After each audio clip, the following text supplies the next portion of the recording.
جی viewers, میں آپ کو ویلکم کرتا ہوں پروگرام مسیح ہندوستان میں۔ خداوند کا ہم شکر ادا کرتے ہیں کہ ہمیں خداوند نے بہت ہمت دی، مجھے اور میرے مہمانوں کو، اور جو بوجھ سونپا اسے ہم نے اپنی بڑی ایمانداری سے، بڑی محنت سے اسے پورا کرنے کی کوشش کی۔ جی ویورس، تو آئیے چلتے ہیں اپنے مہمانوں کی طرف اور ان سے بھی بات چیت کرتے ہیں۔ ویلکم پاس صاحب، تھینک یو بھائی۔ مسیح ہندوستان میں پروگرام میں ویلکم واٹسن بھائی، بہت شکریہ، تھینک یو۔ آج میرے خیال میں ہم نے مرزا صاحب کی جو بک ہے اسے بڑے ہی اچھے طریقے سے اس کے ایک ایک پیج کو، اس کے لفظوں کو ہم نے بغور دیکھا، ہم نے پڑھا اور اپنی آڈینس کے ساتھ شیئر کیا۔ تو میرے خیال میں اس کے جو 4 شہادتیں تھیں وہ بھی ہم نے پوری ان کو دیکھا اور شیئر کیا آپس میں بھی، جی، اور بہت سارے سوالات تھے لوگوں کے جن کے ہم نے جوابات بھی دیے، اور مجھے سمجھ نہیں آئی کہ 10 میں سے 4 شہادتیں سامنے بک میں آئی ہیں، باقی کی نہیں ہیں۔ جی، یہ ساری جھوٹے دعوے تھے جنہیں ہم نے دیکھا بائبل کی روح سے، قرآن پاک کی روح سے، اور بدھ مذہب کی روح سے، اور تاریخی پہلو سے بھی ہم نے ان سب کو دیکھا۔ لیکن جب دیکھا گیا ہے تو اس میں کچھ بھی نہیں ہمیں ملا، صرف ایک بک لکھنے کی ہی انہوں نے لفظوں کو پیج، میں یہ کہوں کہ پیج کالے کیے ہیں، جی، تو یہ لفظ میرے خیال میں درست ہوگا۔ تو میرا سوال ہے آج کا آڈینس کے لیے کہ جب نہ تو کوئی اس کا سر پیر ہے نہ کچھ ہے، کیا ضرورت محسوس ہوئی مرزا صاحب کو کہ وہ یہ اتنی محنت کرتے، اتنی بڑی کتاب لکھتے، اتنا فتنہ پھیلانے کی انہیں کیا ضرورت تھی؟ یہ میرا سوال آپ سے واٹسن بھائی۔ ہاں جی، کیونکہ شکریہ۔ آپ نے میرے خیال میں کچھ اس پہ بک وغیرہ بھی لکھ رہے ہیں۔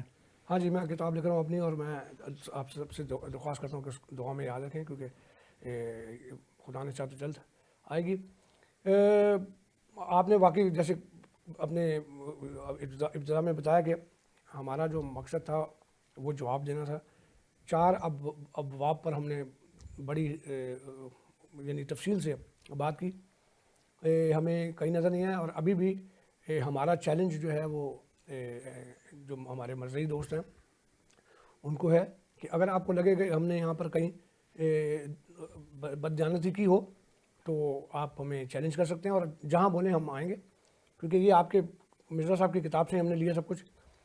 آپ نے سوال کیا کہ ان کو کیوں ضرورت پیش آئی اس کتاب کی، تو میں صرف یہ کہوں گا کہ جو میں نے سوچا، یہ جو میری دماغ میں آیا وہ یہ ہے کہ مرزا صاحب جو تھے ان کی سمپتی جو تھی وہ برطانیہ کی جو حکومت تھی اس وقت، جو تخت برطانیہ تھا ان کے ساتھ تھی، اور وہ یعنی جب جنگ ہوئی، جنگ آزادی 1857 میں، تب بھی ان کی اور ان کے خاندان کی جو سمپتی تھی، ان کے خاندان کی جو سپورٹ تھی، وہ اپنے جو لوکل لوگ تھے ان کے لیے نہیں تھی، بلکہ وہ ان کے خلاف تخت برطانیہ کے ساتھ کھڑے ہو کر لڑ رہے تھے۔ میں آپ کو اس کی ایک انہی کی کتاب کی ایک ریفرنس دیتا ہوں۔ یہ ہم نہیں کہہ رہے ہیں، بار بار یہ ذہن میں رکھیں کہ ہم جو کتاب کے سے ریفرنس دیتے ہیں اس پر بات کریں، یہ ہم نہیں کہہ رہے ہیں، مرزا صاحب خود کہہ رہے ہیں۔ وہ کہتے ہیں اپنی کتاب جو ہے اس میں روحانی خزائن جلد نمبر 15، کتاب کا نام ہے تریاق القلوب، صفحہ نمبر 488 میں لکھتے ہیں، اور 487 میں بھی اس کی کچھ سطور ہیں۔ یہ بھی دہرا دیں ہاں جی، کہ اگر یہ پیج چینج ہو گیا، ہاں نہیں پیج، وہ پیج نکل آتا ہے، وہ چینج بھی ہوگا تو کہیں سے نکل آئے گا، کیونکہ یہ کتابوں میں اس طرح ہوتا ہے ان کی۔ یہ ابھی یہ مرزا صاحب کے لفظ ہیں، یہ میں نہیں کہہ رہا، کتاب میں ایسے ہی ہے۔ مرزا صاحب کہہ رہے ہیں یہ عاجز گورنمنٹ اس قدیم خیر خواہ خاندان سے ہے جس کی خیر خواہی کا گورنمنٹ نے خود اعتراف کیا۔ گورنمنٹ کون سی؟ تخت برطانیہ، اس وقت برٹش گورنمنٹ تھی وہاں پر۔ وہ خاندان ابتدائی انگریزی عملداری سے آج تک خیر خواہی گورنمنٹ میں آج تک سرگرم رہا ہے۔ میرے والد مرحوم مرزا غلام مرتضیٰ اس موسم گورنمنٹ کے ایسے مشہور اور خیر خواہ اور دلی جانثار تھے کہ ان تمام احکامات کہ جو ان کے وقت میں ضلع میں آتے، سب کے سب اس بات کے گواہ ہیں کہ انہوں نے میرے والد کو گورنمنٹ کی خدمت کرنے میں کیسا پایا۔ اس بات کے بیان کرنے کی ضرورت نہیں کہ انہوں نے 1857 کی جنگ آزادی میں اپنی تھوڑی سی حیثیت کے ساتھ 50 گھوڑے 50 جوانوں کے گورنمنٹ کی خدمت کے لیے دیے. یعنی 50 گھوڑے مرزا صاحب کے والد نے برٹش گورنمنٹ کو دیے. کن سے؟ لڑنے کے لیے جو جنگ آزادی کے خلاف، جو جنگ آزادی کے لیے لڑ رہے تھے، یعنی برصغیر کے مسلمان، ہندو اور ان کے جو مقامی لوگ ہیں. کن کے خلاف لڑ رہے تھے؟ برٹش حکومت کے خلاف، جو غاصب حکومت تھی اس وقت. تو میرے کہنے کا مقصد یہ ہے، یہ مرزا صاحب نے خود اپنی کتاب میں اقرار کیا اس کا. اچھا، اس طرح کی بہت سے ریفرنسز ہیں. اگر اس پر بھی وہ کوئی دعویٰ کریں گے، چیلنج کریں گے، اس پر بھی ہم حاضر ہو جائیں گے اور بھی ڈیٹیل کے ساتھ. اب وہ یہاں پر روحانی خزائن، اپنی کتاب روحانی خزائن جلد نمبر 8 میں نور الحق میں، وہ اس کا جو پیج ہے 36-37، اس میں خود لکھ رہے ہیں کہ گورنمنٹ پر پوشیدہ نہیں کہ ہم اس کے خیر خواہ، ان کی خدمت کرنے والے اور ناصح ہیں. آگے لکھتے ہیں کہ میرا باپ گورنمنٹ کے نزدیک صاحب مرتبہ اور قابل تحسین تھا اور اس کی سرکار میں ہماری خدمات نمایاں ہیں، برٹش گورنمنٹ. تو یہ ساری چیزیں ثابت کرتی ہیں کہ وہ برٹش گورنمنٹ کے خیر خواہ تھے. اور میری یعنی منطق جو یہ کہتی ہے، ظاہر ہے ہمارے پاس ثبوت تو نہیں ہے اس بات کا، لیکن چونکہ کتاب کے اندر جو صورتحال ہم نے دیکھی، تو جو کہانی بنتی ہے وہ اس طرح بنتی ہے کہ برطانوی حکومت نے مرزا صاحب کو برصغیر کے جو مسلمان تھے خاص طور پر ان کو ڈیوائیڈ کرنے کے لیے، تقسیم کرنے کے لیے یہ ایک سازش رچی. اور انہوں نے ان کو ایک شوشہ چھوڑا کہ جی وہ جو مسیح آنے والے ہیں، کیونکہ ان کو یہ بھی پتہ تھا کہ اس کا براہ راست اثر مسیحوں پر نہیں ہوگا. آپ دیکھ لیں اس وقت سے لے کے آج تک کتنے مسیح احمدی ہوئے، آپ ٹوٹل نکال کے دیکھ لیں. اس میں جتنے بھی ہوئے وہ مسلمانوں سے اگر کوئی قادیانیت میں آئے تو یہ تھے. تو ہوا یہ کہ انہوں نے ان کو استعمال کیا اور ایک ڈرامہ بنایا گیا. اچھا، اس کے لیے صرف بات یہاں تک نہیں ہے، اس کے لیے ظاہر ہے کہ فنڈ بھی ہوتا ہوگا، پیسے کے بغیر نہیں ہو سکتا یہ کام. اس کے لیے بھی مرزا صاحب جو ہے وہ خود اقرار کر رہے ہیں. میں آپ کو بتاتا ہوں کہ انہوں نے وہ اپنی کتاب میں، یعنی مرزا صاحب اعتراف کرتے ہیں کہ تریاق القلوب صفحہ نمبر 199 میں لکھتے ہیں، ایسا اتفاق 2000 مرتبہ ہوا کہ خدا تعالیٰ نے میری حاجت کے وقت مجھے کشف سے خبر دی کہ عنقریب پیسہ آنے والا ہے، اور بعض بار تو یہ بھی خبر دی کہ کتنا اور کب آنے والا ہے. 2000 مرتبہ انہوں نے لکھا کہ ایسا اتفاق 2000 مرتبہ. یہ بہت اہم بات ہے.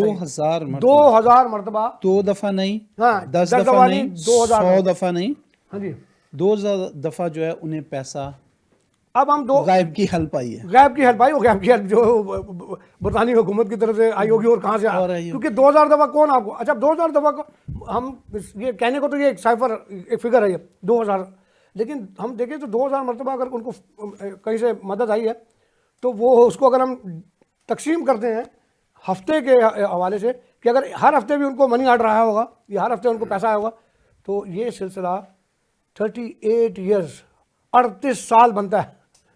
آپ اندازہ لائیں.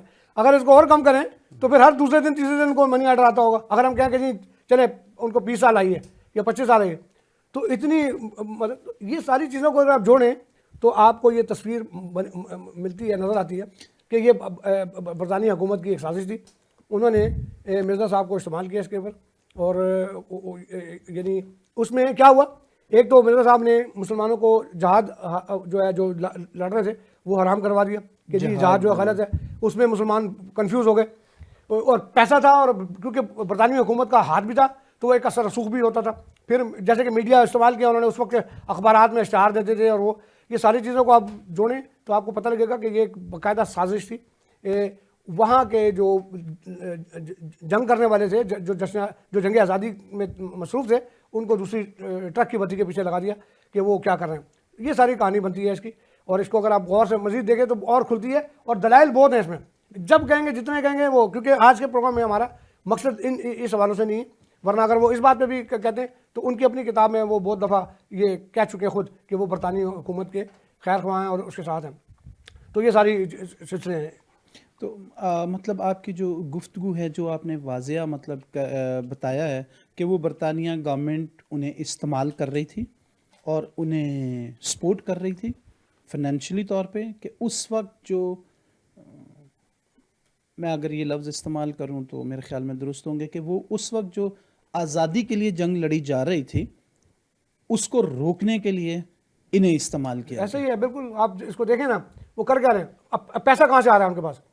وہ بیٹھے ہوئے ہیں, کتابیں لکھ رہے ہیں, ان کے ساتھ ایک ٹیم ہے. ٹیم کی میں آپ کو مثال دیتا ہوں. جب وہ کشمیر میں جو قبر کے حوالے سے بات ہے نا, تو ان کی کتابوں میں لکھا ہوا ہے کہ انہوں نے ایک بہت بڑی ٹیم صرف اس لیے بھیجی کہ وہ جا کے دیکھیں اس قبر کو, اس کی پوری ڈیٹیل ان کو بھیجیں. اب وہ ٹیم گئی ہوگی تو وہ ٹیم کے اخراجات, وہ ٹیم وہاں پر رہی ہے, وہ کتاب میں لکھا ہے کہ وہ کافی دن رہے ہیں, شاید ہفتے رہے, 2 ہفتے رہے. ان کا کھانا پینا, ان کے اخراجات کون برداشت کر رہا تھا؟ مطلب کہاں سے آ رہا تھا یہ پیسہ؟ پھر اس کے بعد وہ مرزا صاحب بتا رہے ہیں کہ جب ان کو ملی قبر کا سارا, وہ انہوں نے اس کو گیم بنا دی. پھر وہ یورپ کی حکومتوں کو خط لکھ رہے ہیں, ان کے ساتھ رابطے کر رہے ہیں. انہوں نے پھر اپنی کتابوں میں لکھا کہ انہوں نے کی زندگی میں انہوں نے بہت ساری زبانوں میں کتابیں پرنٹ کروا کے بھیجنا شروع کر دیں. یہ ایک پورا پروسیس تھا. اکیلے مرزا صاحب نہیں کر سکتے تھے, ان کے ساتھ ایک پوری ٹیم, ان کے ساتھ پوری ایک ٹیم تھی. برطانوی حکومت کا ان کو مطلب بلیسنگ تھی. تو یہ سارا سلسلہ یہ آپ کو بڑا کلیئر نظر آئے گا, کیونکہ مسیح ہندوستان کی کتاب میں آپ کو کچھ نہیں ملا سوائے غلط داموں کے. کیا یہ ہو سکتا ہے کہ انہیں نبی بھی جو ہے انہی طاقتوں نے بنا دیا ہو؟ تو جن طاقتوں وہ تو آپ کے سامنے ہیں آج بھی, وہ طاقتیں کیا کرتی ہیں؟ پاسٹر کچھ کہنے پلیز. میں اس پر, یہ جو نبی والی بات ہے شاید ہم اس پر بعد میں بات کریں گے, لیکن ایک بات جو واٹسن صاحب نے کی ہے اس سے پتہ چلتا ہے کہ جو ہم کرسچن مشنریز پاکستان میں مختلف طریقوں سے ہندوستان میں کام کرتے ہیں, بعض اوقات ان لوگوں کی طرف سے جو غیر مسیحی ہیں ہمیں یہ سننے کا اتفاق ہوتا ہے کہ آپ کو گورے پیسے دیتے ہیں تو اس لیے آپ یعنی یہاں پر پریچنگ کرتے ہیں.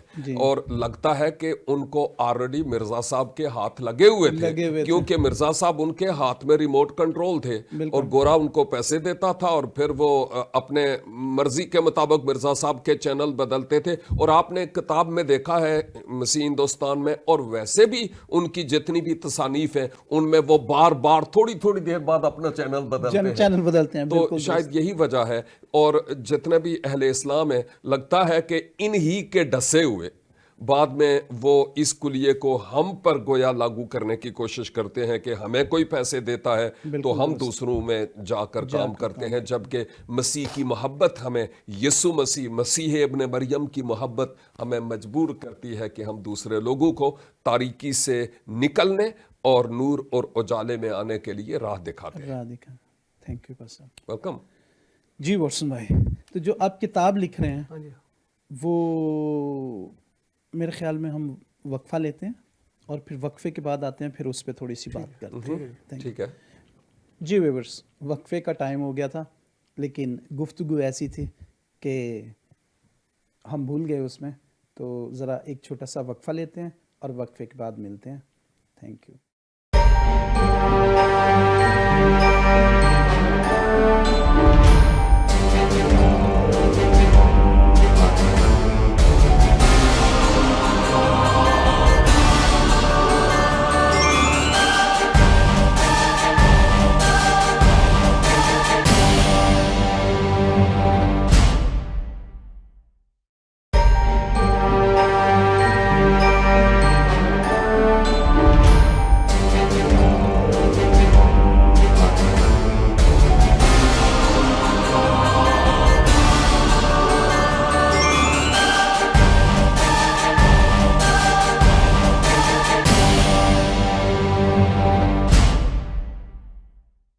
جی ویورز, ویلکم بیک.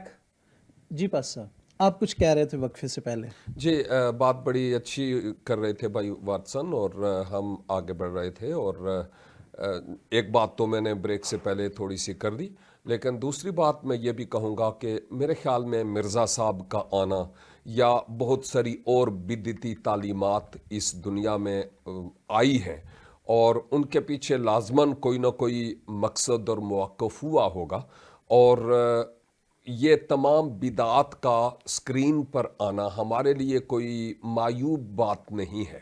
اس کے پیچھے کئی وجوہات ہیں, کئی ریزنز ہیں کہ میں یہ بات کر رہا ہوں.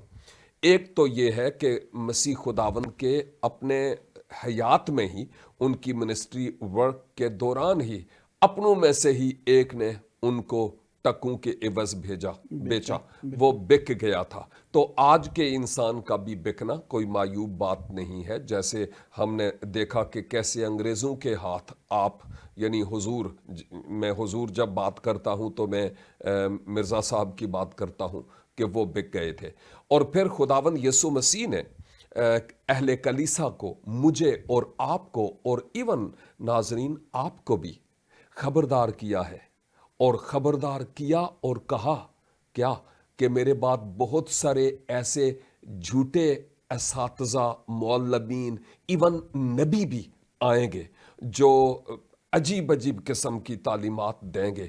ان سے خبردار رہنا. اور یہاں تک کہ آپ نے فرمایا کہ وہ ہوں گے تو بھیڑوں کے بھیس میں، لیکن اصل میں ہوں گے بھیڑیے. تو یہ ساری باتیں ہمیں خبردار کرتی ہیں کہ ہم اپنی تعلیم کی پاسداری کریں، اور جو مسیحا کی تعلیمات ہمارے پاس ہیں ہم ان تعلیمات کو اور بہتر طریقہ سے ان کے ساتھ چپکے رہیں، اور ساتھ ہی ساتھ ہم مزید کتاب مقدس کی تحقیق میں آگے بڑھتے چلے جائیں، اور اس انجیل خوشخبری کی شمع کو جلاتے چلے جائیں تاکہ لوگ خداوند یسوع مسیح کی قربت و نزدیکی میں آئیں. اور ماضی میں آپ کی کوششوں سے اور ہمارے ان میڈیا فیسلٹیز کی کوششوں سے اور بہت سارے خدا کے عظیم خادموں کے وسیلہ سے بہت سارے لوگ ادھر سے نکل کر، تاریکی سے نکل کر نور اور اجالے میں آئے ہیں، جس کی ہم آج گواہی دیتے ہیں اور ہم دیتے رہیں گے. لہٰذا ہمارے لیے مرزا صاحب کا سکرین پر آنا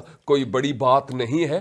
ہم یہاں ہیں کہ ایسے صاحبان کے اس طرح کے دعووں اور سوالات کے ہم معتبر جوابات دے سکیں. اور بفضل خدا یہ تو صرف میرے ذہن میں آ رہا تھا کہ یہ ایک کتاب تھی جو صاحب کی، جس پر کچھ کام کیا ہے کسی حد تک بھائی واٹسن نے، اور ہم ان کے ساتھ تھے، یعنی مسیح ہندوستان میں.